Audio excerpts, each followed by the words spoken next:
أعوذ بالله من الشيطان الرجيم. بسم الله الرحمن الرحيم. وأن أقيموا الصلاة واتقوه وهو الذي إليه تحشرون. وهو الذي خلق السماوات والأرض بالحق ويوم يقول كن فيكون قوله الحق وله الملك يوم ينفخ في الصور عالم الغيب والشهادة وهو الحكيم الخبير. وإذ قال إبراهيم لأبيه آزر أتتخذ أصناما آلهة إني أراك وقومك في ضلال مبين. وكذلك نري إبراهيم ملكوت السماوات والأرض وليكون من الموقنين. فلما جن عليه الليل رأى كوكبا قال هذا ربي. فلما أفل قال لا أحب الآفلين. فلما رأى القمر بازغا قال هذا ربي. فلما أفل قال لئن لم يهدني ربي لأكونن من القوم الضالين.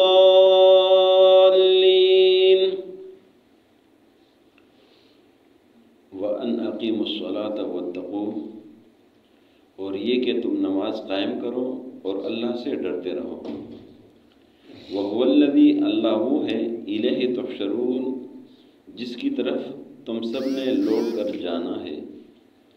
وَهُوَ الَّذِي خَلَقَ السَّمَاوَاتِ وَالْأَرْضَ بِالْحَقِّ، اور اللہ وہ ہے جس نے آسمان اور زمین کو حق کے ساتھ پیدا کیا ہے.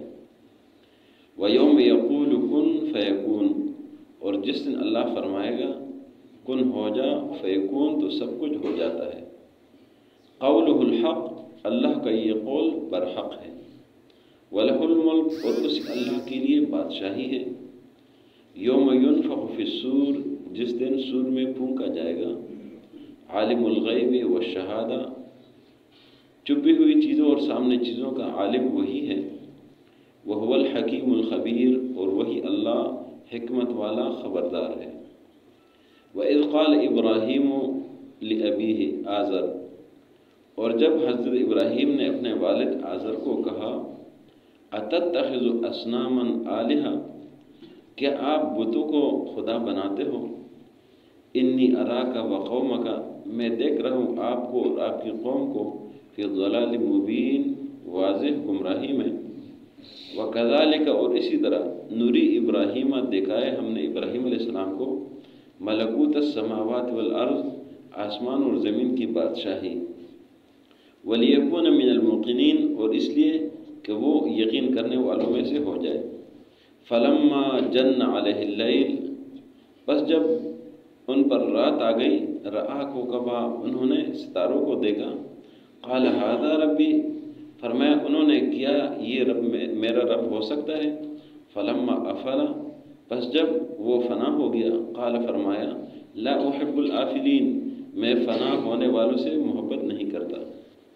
فلما رأى القمر بازغا، بس جب انہوں نے چاند کو دیکھا چمکتے ہوئے، قال هذا ربی، فرمایا کیا یہ میرا رب ہو سکتا ہے. فلما افل، بس جب وہ غائب ہوا، قال فرمایا ابراہیم علیہ السلام نے لئن لم یہدینی ربی، اگر میرا رب مجھے ہدایت نہ دیتا، لاکونن من القوم الضالین، تو میں بھی گمراہ قوم میں سے ہوتا. یہ سورہ انعام ہے، سورہ انعام میں جس طرح کے بار بار ذکر ہوا ہے، اس میں اللہ کی وحدانیت کا ذکر ہے اور زور کے ساتھ ہے، شد و مت کے ساتھ، اور اس صورت کے نزول کے ساتھ 70,000 فرشتے نبی صلی اللہ علیہ وسلم کو تسلی کے لیے اس صورت کے نزول کے ساتھ آئے تھے۔ اور آپ یہ روزانہ سن رہے ہیں کہ اور کوئی بات ہی نہیں ہے، صرف اللہ کی وحدانیت کی بات ہو رہی ہے، جس طرح کہ آج بھی وہی بات ہو رہی ہے، اور مختلف زاویوں سے، کوئی زاویہ چھوڑا نہیں ہے کہ اللہ کی وحدانیت مانے اللہ واحد لا شریک ہے، اس کے ساتھ کوئی شریک نہیں ہے، اس کا برابر کوئی نہیں ہے، اور یہی بات مختلف طریقوں سے سمجھائی جا رہی ہے، اس لیے کہ اللہ رب العزت کا جو مقصد ہے وہ انسان کی کامیابی ہے، انسان کی فلاح ہے۔ اللہ رب العزت انسان کو نجات میں دیکھنا چاہتا ہے، اللہ رب العزت انسان کو پریشانی میں نہیں دیکھنا چاہتا ہے۔ یہ جو دنیا ہے یہ دارالامتحان ہے، امتحان کی جگہ ہے، آزمانے کے لیے ہے، مستقل جگہ تو ہے ہی نہیں ہے۔ جس طرح کہ آج کے سبق میں پہلی آیت میں اللہ نے فرمایا کہ اللہ ہی کی طرف تم سب نے لوٹ کر جانا ہے، یہاں رہنا نہیں ہے۔ یہ زندگی کا مقصد جو ہے وہ ادھر رہنا نہیں ہے۔ تو گزشتہ اسباق میں ان بات کا تذکرہ تھا کہ مشرکین نبی صلی اللہ علیہ وسلم، صحابہ کرام دین کا استہزاء کرتے تھے، مذاق اڑاتے تھے۔ اللہ نے منع فرمایا کہ جو لوگ میرے دین کا مذاق اڑائیں ان کے ساتھ بیٹھنا نہیں ہے، ان سے دور رہنا ہے۔ اور ان لوگوں کی مثال یہ ہے جیسا کہ کسی شخص پر شیطان مسلط ہو جائے اور شیطان اس کو پاگل کر دے، لوگ اس کو اچائی کی طرف بلائے تو پھر اس کو سمجھ نہیں آتا کہ میں کیا کروں۔ فرمایا کہ ان مشرکین کی یہ حالت ہو چکی ہے۔ تو آج کے سبق میں اللہ نے ایمان والوں کو ایک درس دیا ہے، ایک بات سمجھائی ہے، فرمایا کہ ان لوگوں کی طرف توجہ نہیں کرنی ہے، ان لوگوں کی طرف دھیان نہیں کرنا، ان لوگوں کی باتوں کے پیچھے نہیں جانا۔ اور اللہ نے جو یہ منع کیا ہے کہ ان لوگ کے پاس بیٹھنا نہیں ہے، ان لوگ کی باتیں سننا نہیں ہے، وہ کیوں؟ اس لیے کہ جب آپ کسی کی باتیں سنیں گے تو یہ دماغ ہے، اس میں اللہ نے چیزیں بنائی ہے، تو باتیں وہ جگہ پکڑ لیتی ہے، وہ جگہ پکڑ لیتی ہے۔ تو بعض اوقات انسان جو ہے نا وہ غلط ہو جاتا ہے، اور جب غلط ہو گیا تو ظاہر ہے پھر وہ گھاٹے کی طرف جائے گا، نقصان کی طرف جائے گا۔ تو اللہ نے فرمایا کہ ایسے لوگوں کے ساتھ بیٹھنا نہیں ہے تاکہ آپ کا ماحول خراب نہ ہو جائے۔ جو تورات کو، زبور کو، انجیل کو، ان کتابوں کو پڑھنا نبی صلی اللہ علیہ وسلم نے منع فرمایا ہے۔ کیوں منع فرمایا؟ اس لیے کہ ان لوگوں نے اس میں اپنی طرف سے بہت ساری باتیں جو ہے نا ڈال دی ہے۔ تو فرمایا کہ آپ یہ نہ پڑھیں، اس لیے کہ یہ اصل وہ کتابیں نہیں ہیں۔ اور پھر بھی نبی صلی اللہ علیہ وسلم نے فرمایا ہے کہ اگر موسیٰ علیہ السلام اس وقت زندہ ہوتے، موجود ہوتے، تو وہ بھی میری اتباع کرتے، قرآن پڑھتے، تورات نہ پڑھتے۔ تو آج کے سبق میں مسلمانوں کو یہ بتا دیا گیا کہ اگر کوئی پریشانی آ جائے، کوئی مصیبت آ جائے تو آپ نے کیا کرنا ہے؟ وَأَنْ أَقِيمُوا الصَّلَاةَ، نماز قائم کرو، اللہ سے رشتہ جوڑو، اللہ کے ساتھ تعلق بناؤ، نماز کی طرف متوجہ، چھوڑ دو ان چیزوں کو۔ وَاتَّقُوا، اور اللہ سے ڈرتے رہو، اللہ کا خوف دل میں ہو کہ سب کچھ اللہ کے لیے کرنا ہے، نماز پڑھتے رہے۔ کیوں یہ نماز کیوں پڑھنا ہے، اللہ سے کیوں ڈرنا ہے؟ وَهُوَ الَّذِي إِلَيْهِ تُحْشَرُونَ، اس لیے کہ تم سب نے اللہ کی طرف لوٹ کر جانا ہے، تم سب کو اللہ کے سامنے پیش کیا جائے گا، وہاں جمع ہونا ہے، تو اس لیے اللہ سے ڈرتے رہو اور اللہ کے لیے نماز پڑھتے رہو۔ وَهُوَ الَّذِي خَلَقَ السَّمَاوَاتِ وَالْأَرْضَ بِالْحَقِّ، یہ اللہ کی کبریائی کا بیان ہے، اللہ کی وحدانیت کا بیان ہے، اللہ کی خالقیت کا بیان ہے کہ صرف اسی رب کی عبادت کرے، اس کے علاوہ کسی اور کی نہ کرے۔ اس لیے وَهُوَ الَّذِي خَلَقَ السَّمَاوَاتِ وَالْأَرْضَ بِالْحَقِّ، اللہ وہ ہے جس نے ساتوں آسمانوں کو، اس زمین کو حق کے لیے بنا دیا کہ مجھے پہچان لے، میں حق ہوں، میری عبادت کرے، مجھے پہچان لے۔ فرمایا وَيَوْمَ يَقُولُ كُن فَيَكُونُ، جب اللہ فرماتے ہیں کن ہو جا، فیکون تو ہو جاتا ہے۔ یہ اللہ کا نظام ہے، کن فیکون، یہ اللہ کا نظام ہے۔ اتنا جلد نظام ہے، اتنا سریع نظام ہے، اتنا تیز نظام ہے کہ کن کے ساتھ ہو جاتا ہے، فیکون کی ضرورت نہیں ہے۔ فیکون کا مطلب ہے کہ وہ موجود ہو جاتا ہے۔ کن، کاف نون کن، بس ہو جا، امر ہے، اللہ کا ارادہ ہے، جب اللہ ارادہ کرے وہ ہو جاتا ہے۔ یہ آسمان اتنا بڑا آسمان یہ کن کے ساتھ بنا ہے، یہ 7 آسمان یہ کن کے ساتھ بنے ہیں، یہ اتنے بڑے بڑے دریا بہہ رہے یہ کن کے ساتھ ہے۔ اور کن کی مثال کیا ہے؟ کن کی مثال آپ ذرا غور کریں گے تو آپ کو بہت اچھا معلوم ہو جائے گا کن کی مثال کیا ہے۔ کن کی مثال یہ ہے کہ جب موسیٰ علیہ السلام اور ان کے ساتھی دریا کے کنارے پر پریشان ہو گئے، موسیٰ علیہ السلام کو ساتھیوں نے کہا کہ ہم گہرے گئے، آگے دریا ہے، پیچھے فرعون کا لشکر ہے، تو موسیٰ علیہ السلام نے کیا فرمایا؟ کلا، ایسا ہرگز نہیں ہے، ان ربی معی سیہدین، میرا رب میرے ساتھ ہے، مجھے راستہ دے گا۔ پھر کیا ہوا؟ اللہ نے کن فرمایا، وہ دریا ادھر ہی رک گیا، اور دریا میں ایک راستہ نہیں 12 راستے بن گئے، 12 راستے بن گئے، وہ 12 جگہوں پہ دریا یوں رک گیا۔ یہ ہے کن، یہ کوئی کر نہیں سکتے۔ سالوں ہم ڈیم بناتے رہتے، پھر بھی ہم سے بن جاتے، نہیں بنتے، ٹوٹ جاتے، خراب سلسلے چلتا رہتے۔ کن ہو گیا، 12 جگہ پہ یوں دریا رک گیا، لوگ پار ہو گئے۔ وہی کن والا رب جس نے بنی اسرائیل کو پار کر دیا اور فرعون آ گئے، پھر فرمائے کن، وہ سب غرق ہو گئے۔ یہ ہے کن، فیکون تو ہو جاتا ہے۔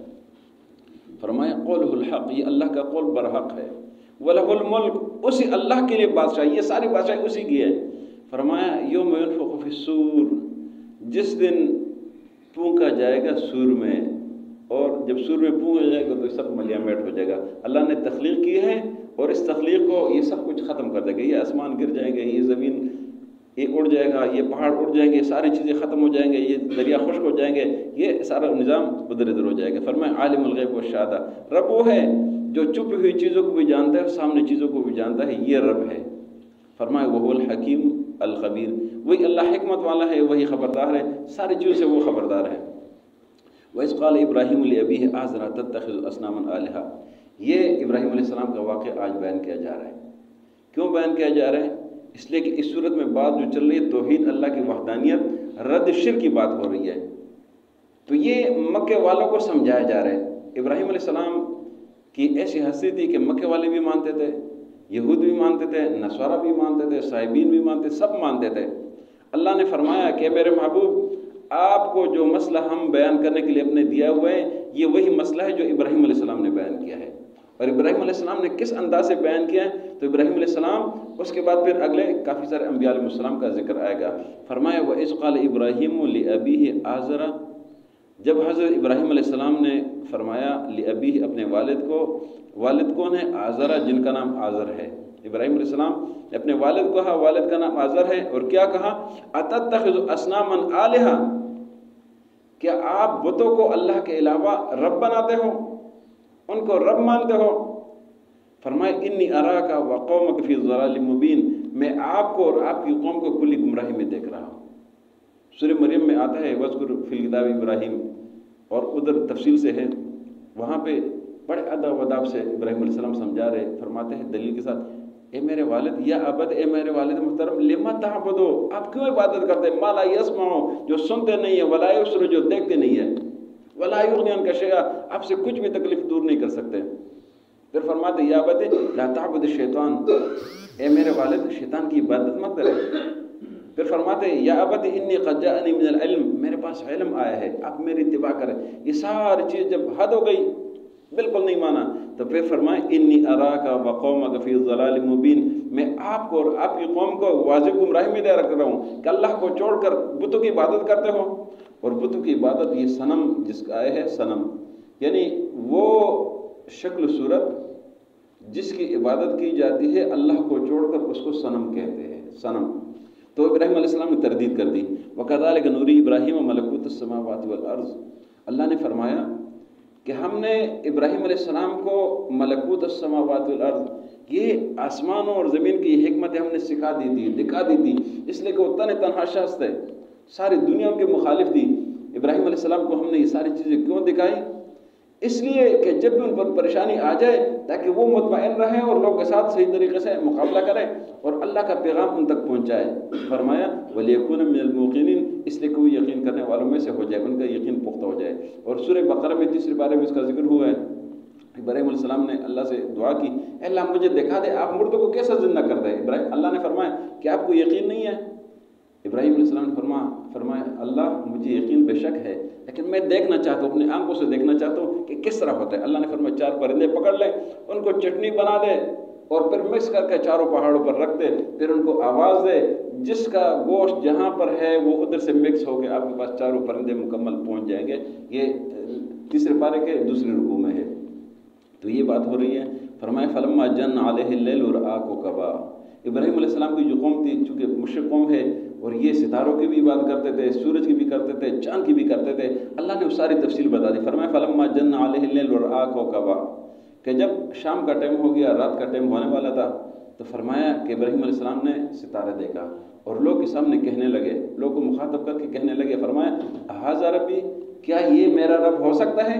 کیونکہ وہ لوگ یہ کواکب پرست ہے، ستاروں کی عبادت کرتے تھے، ستاروں میں کرشمے مانتے تھے، جس طرح یہ جو نجومی لوگ ہوتے ہیں، نجوم، یہ نجم اس کو بولتے ہیں، ستاروں کو بولتے ہیں نجومی، تو اس طرح کی وہ کہانی کرتے۔ تو فرمایا کیا یہ رب ہو سکتا ہے؟ فلما افلا، جب غائب ہو گیا، قال لا احب الافلین، میں تو فنا ہونے والوں سے محبت نہیں کرتا، میں تو اس رب سے محبت کرتا ہوں جو فنا نہیں ہوتا، جو تا ہے اور رہے گا۔ فرمایا فلما رأى القمر بازغا، جب چاند کو دیکھا اور چاند زیادہ چمکدار تھا، فرمایا قال ھذا ربی، فرمایا کیا یہ میرا رب ہو سکتا ہے؟ فلما افلا، تو لوگ تو جواب نہیں دے رہے۔ فلما افلا، جب وہ غائب ہو گیا، قال لئن لم يهدني ربی، اگر میرا رب مجھے ہدایت نہ دیتا، اگر میرا رب مجھے ہدایت نہ دیتا، جس طرح اللہ نے اوپر فرمایا کہ ہم نے ان کو ملکوت السماوات اور سب کچھ دکھا دیا تھا، اس لیے کہ وہ یقین کرنے والے بن جائے۔ یہ لوگ کو سمجھا رہے کہ اس سورج کو دیکھے، یہ چاند کو دیکھے، یہ ستاروں کو دیکھے، یہ تو غائب ہونے والا ہے، یہ رب نہیں ہو سکتے۔ تو فرمایا کہ اگر میرا رب مجھے ہدایت نہ دیتا تو میں بھی اس قوم کے ساتھ گمراہ ہوتا، لہٰذا مجھے میرے رب نے ہدایت دی ہے، تو میں ان لوگوں کو سمجھا رہا ہوں کہ دین حق کی